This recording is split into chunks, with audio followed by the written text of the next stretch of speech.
সম্মানিত ভিউয়ার্স, আসসালামু আলাইকুম। আশা করি আপনারা সকলেই ভালো আছেন। আল্লাহর রহমতে আপনাদের দোয়ায় আমিও খুব ভালো আছি।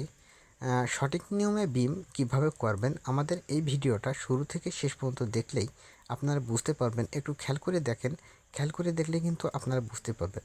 আমরা যে বিমটা করেছি 12 ইঞ্চি বাই 12 ইঞ্চি, মানে 1 ফিট বাই 1 ফিট। এখানে কিন্তু এই প্রজেক্টটা কিন্তু অনেকটাই বড়। এই জন্য আমরা বিমটাও করেছি খুবই সূক্ষ্মভাবে, খুবই সুন্দরভাবে, সঠিক নিয়মে।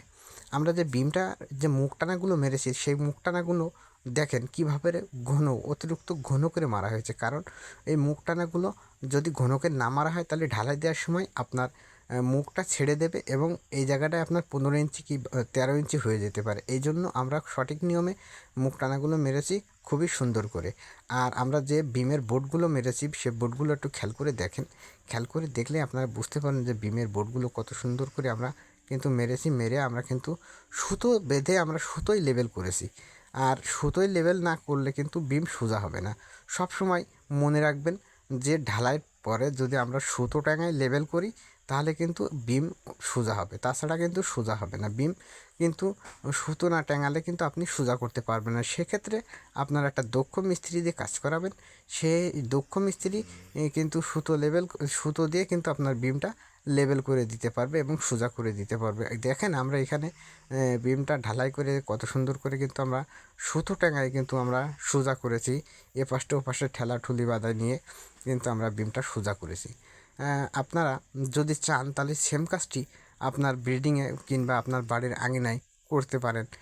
এইভাবে যদি বিমটা করা হয় কত সুন্দর ফিনিশিং হয়েছে দেখেন। আমরা প্রত্যেকটা কলমের গোড়া বা প্রত্যেকটা কলমের বোর্ড কিন্তু আমরা আলাদাভাবে বানিয়েছি এবং এই কলমে চতুর্পাশে যে কলমগুলো আছে সেই কলমগুলো কিন্তু 4 পিস 16 মিলি রড দেওয়া। আর বিমে কিন্তু 4 পিস 16 মিলি রড এবং 1 পিস 12 মিলি রড, অ্যাভারেজে 5 পিস করে রড দেওয়া হয়েছে এবং রিংয়ের রড দেওয়া হয়েছে কিন্তু 8 মিলি রড, 8 মিলি রিংয়ের রড দেওয়া হয়েছে 10 মিলি। আর রিংগুলো ঠিক 5 ইঞ্চি পর পর কিন্তু রিংগুলো বাঁধা হয়েছে খুবই সুন্দর করে, খুবই দক্ষতার সহিত কিন্তু বাঁধা হয়েছে। দেখেন এখানে যে ঠেলা দেওয়া দেখতেছেন বিমে, এটা কিন্তু সুতো টাঙায় কিন্তু এটা দেওয়া হয়েছে। সুতো টাঙায় যদি না দেওয়া হতো তাহলে কিন্তু ওইখানে কিন্তু বেঁকা থাকতো। ওই জন্য সুতো টাঙায় এইভাবে আপনি বিমটা সোজা করতে পারবেন। সেক্ষেত্রে আপনি একটা সুন্দর ইঞ্জিনিয়ারের পরামর্শ নেবেন। আপনি বিল্ডিং করতে গেলে কিন্তু একটা ইঞ্জিনিয়ার কিংবা একটা ভালো দক্ষ মিস্ত্রির পরামর্শ নিলে কিন্তু আপনি অনেকটাই লাভবান হবেন। কারণ আপনার বিল্ডিং সারা জীবনের একটা সম্পদ।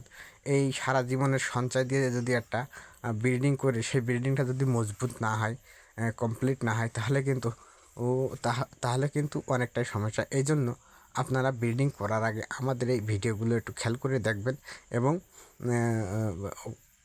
আশেপাশে কোনো ভালো মিস্ত্রি কিংবা একটা